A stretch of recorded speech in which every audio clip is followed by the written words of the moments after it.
maanta waxa weeye maalintii madoobeed maalintii qurqurka ahayd maalintii masqusha ahayd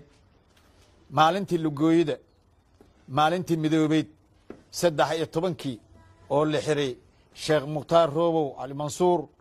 oo habsiga loo tahaabay gardarrada ahayd oo geed looga soo gabanin oo ma aragtay ciidamo Soomaaliyeed looma adeegsanin waxa loo adeegsaday amisom oo ciidamada Itoobiya gardarro cadaan ah oo aanan geed looga soo gabanin yaa lagu qabtay isagoo la siiyey warqadii oo uu doorashada ku galay markii uu soo dhameeyay intii sharuud ahayd oo isaga lagu lahaa uu soo dhameeyay yaa gacanta laga saaray warqadii oo isaga tartanka ku gali lahaa isagoo dhiibay lacagtii oo ma aragtay la hormarinahay wixii dhaan markii sharuudii uu dhameeyay yaa ma aragtay warqadiisa gacanta laga saaray kadibna waxa loo adeegsaday ciidamada amisom ah yaa loo adeegsaday sidaasa ninka isku sheegay xamar umada dhameeynahay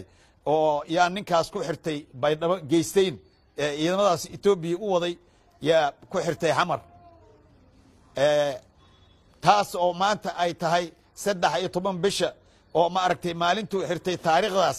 oo aan iloobin oo nagu taala ay tahay meel aan joognaba dibadii iyo dalka gudihiis oo rag iyo haween aan u taaganahay marka saas darteed waxaan u sheegaynaa ummadda Soomaaliyeed ma aragtay waad u jeedin waxa dhacay ma aragtay meesha uu dadku kula tagay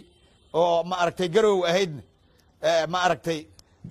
gacan bidaha la isku soo salaamay waa la iska soo tagay waxa dhacay waxaan aad u salaamahaya ninka Jubbaland jooga ma aragtay Axmed Madoobe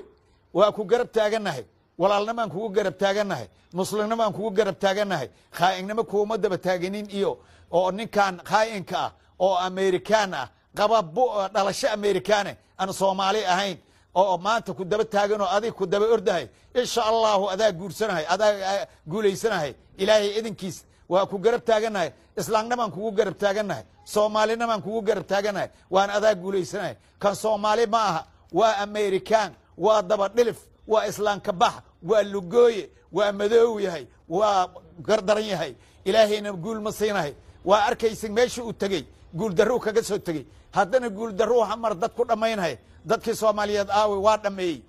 annakana waana xiray waana dhameeyay dhibaato noo geystay ilaahay baa kula xisaabtamahay mana guuleysanahay kan iyo wixii la jiraba waa guul darro ilaahay idinkiisa meeshay ku dhamaan doonaan waxa soo haray ummadda Soomaaliyeed meel ay joogtaba waa maqlaysiin waxa ka dhacay mudug reer mudug waxa ka dhacay waa maqlaysiin insha Allah reer mudugna waa guuleysanayaan kuwa oo ma aragtay khayri iyo khaa'inkan la sheegayaan madaxweyne maba dhigi kare khaa'inkan Amerikaanka oo anakana loo soo diray waa insha Allah waa laga guuleysanahay ma aragtay waa guuleysanaysa ma aragtay kan gobolada dhaxan waa guuleysan doonaan oo meel fiican bay mari doonaan waa gardarada lagu hay ma aragtay oo ninkan wajhi macbuuska oo ummadda Soomaaliyeed aan Soomaali u dhalanin oo Amerikaan ah wata dhalasho Amerikaan ah oo ummadda laynhay insha Allah kaas waa laga guuleysana ilaahay idinkiis muslim baan nahay oo islaan ummadana Maxamedaan nahay rabalaan baa la joogay ilaahay idinkiis war ninkan ummadda beenta ku wada ilaahu wadaa adoonka odoomahaada nahay adaa abuurtay naga qaba dameerkan oo islaan aan ahayn muslim aan ahayn oo dadka baabi'inahay naga qabo ilaahu wadaa boqor ah adaa talada ku saaran markaan taas ka baxo dawladaha caalamka kuwa Afrikaanka oo dariskayna iyo igad iyo dawladaha Carbeed oo walaalahayn ma aragtay oo muslimka iyo ma aragtay dawladaha dariskayna iyo kuwa kalaba iyo dawladaha big power kale sida Amerikaanka hadda nin Amerikaan ama dhameynay adigana waa ku jirtaa ma aragtay America ma aragtay Russia ma aragtay Shiinaha Faransiiska Ingiriiska ma aragtay dawladaha veto gale oo big power ka adduunyada u leh waxaan idin ka codsanaynaa war arka dameerkan arka rag way ma dhihi karnay madaxweyne kuma sheegi kare waa khaa'inkan arka ummadda Soomaaliyeed laayay oo xamaran eber ka bixiyay oo dadka laay shalay injineer oo waxa lagu dilay Turkiga yaa wadankan u hay difaac yaa u hay shalay baa la dilay injineer ما أركتي ماشى اللي قد لي شباب الشيخ تعالى لي السجا كذب بيه ما شباب السجا بشباب أهم shabaab kaloo la sugaayo ma jirto waxaa lagu dilay ninkii oo gaalkacay maslaxadeeda ku jiray isagoo jooga garowaa la dilay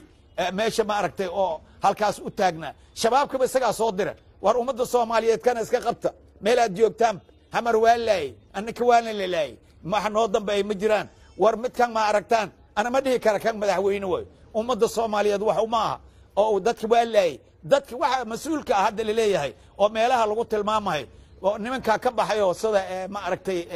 jubbaland iyo ma aragtay mudug iyo waa niman taagan wey oo dadnimo u taagan laakiin dadka kale waa mukhtaar oo kale leey waa xiran yihiin waxay yihiinna lama arko aaw guddoomiyihii baarlamaanka aaw meelay ku sheega meelay ku sheega idinka nolol iyo geeri xaggee ku dambeey turki u baxay iyo halkaas u baxay waawey waxaa laga siibay ma aragtay baloonkaa laga bixiyey waxa uu yahayna male waa masawir banaanka iska socda wey ma aragtay ninka maanta qoomiyadda ma aragtay digil iyo mirifle oo magacooda ninka ugu sarreeya isaga wey laakiin aawe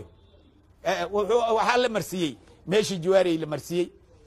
shariif xasan la marsiiyey sheekh aadan midoobe la marsiiyey waxa weeye meeshuu taagan yahay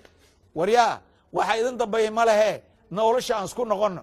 geeri doontay maanta aan go-oydii oo saynab haaji cali baxsan dhehaysaan taagannahay war garta waad arkaysiine nolol iyo geeri aan taagannahay nolol iyo geeri labadooda meel lagu kala noolanayo ma jirto annaka hadda nolol iyo geeri dhexdoodaan ku noolnay dameerkaana nagu dheelahay xildhibaankayna waa la dilay carruurtaynaa la laayey maxaa laga qabtay dadaa inta laga waday oo layidhi maslaxaan soo suubanayna kan hadda aan sheegahay guddoomiyaha baarlamaanka iyo rag kale waxaa la yidhi waxaan soo samaynaynaa madlaha hamaraa lagu shubay iyakoo calahay oo farahooda laaban yihiin ay imaadeen waxaa weeye ninkii kaas wejigiis u taga kaas ninkii wejigiis u taga hadda malaa'igtaaba kaa buubayso oo kaaga tegayso xisaab dambeba waa nakiiriyaalkaa kuu imaanaya kuwa aakhira jiraaba adduunya kugu imaanaya ninkii kaas wejigiisa taga weji macbuus weeye ummadda soomaaliyeedna waa baabi'iyey hamar aawe hamar aawe war muqdisho aawe ummaddii soomaaliyeed aawe banaadirigii weynaa aawe maxaa ka dambeeyey dadkii aawe dadkii waa dhammaadeen korneella aawe jenaraala aawe dad maxaa u dambeeyey dad maxaa u dambeeyey xildhibaankaana la dilay carruur aan gaara ahaana lagu dhameeyey yaa loo qabana nin loo qabanayo male ninna ma jiro hadda waxaa lagu dilay bishaan gudaheed qabiil isdilay ma jiro hal qabiil oo isdilay male yaa laynaya dad booliskee laynaya kuwii nabadgelyada u qaabilsanaya laynaya kuwaasa dadka baabi'inahay yaa wax ka qabanaya meel loo dacwoonayana male maanta marka geeri doortay maanta aan go-ay taagan tahay meel loo leexanayo ma jirto ummadda soomaaliyeed meel aad joogtaanba war arka ninkaan arka meel u dambaysa ummadda soomaaliyeed maanta ma jirte war dameerkaan iska qaban ninkaan iska qaban war haddaaba boqolyaal dhinteen maalinto haddaan u jeedsano 100 nin hanaga dhinto kana hanaga baxo waryaa ciidamadii qalabka siday aawe ciidamada qalabka siday qoryihiina maxaa wadataan wax ninkaan xamar ku samaynaya waad arkaysid gooladan waa dhameeyey waxa hadda dhimanaa jubbaland waa daba taagan yahay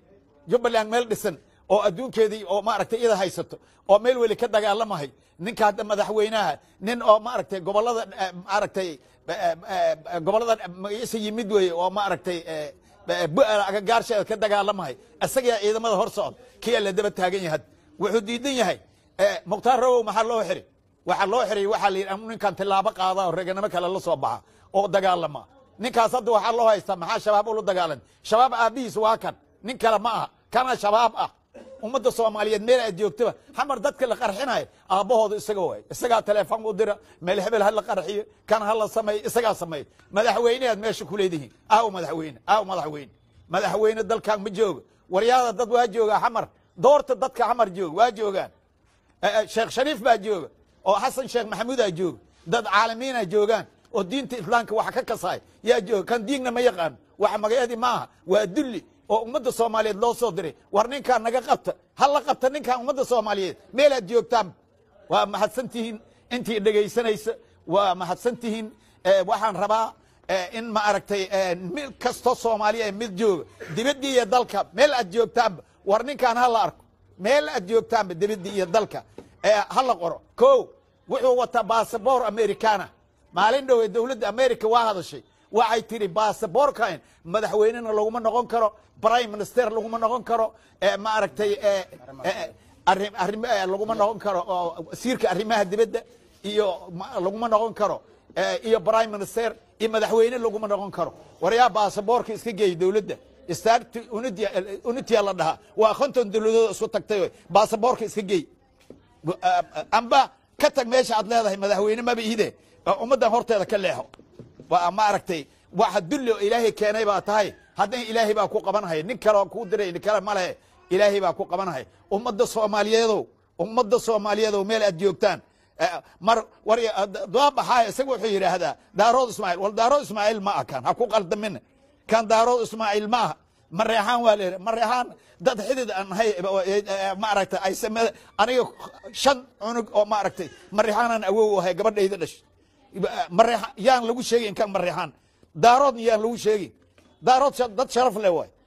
mareexaan dad sharaf leh way war tuugan iska qabta nin wariyo ummadda Soomaaliyeed meel aad joogtaan war tuugan iska qabta mareexaan ma daarood ma waxba ma khaa'in way kan ummadda laga qabto waana salaamintiina assalaamu alaykum wa rahmatullahi wa barakatuh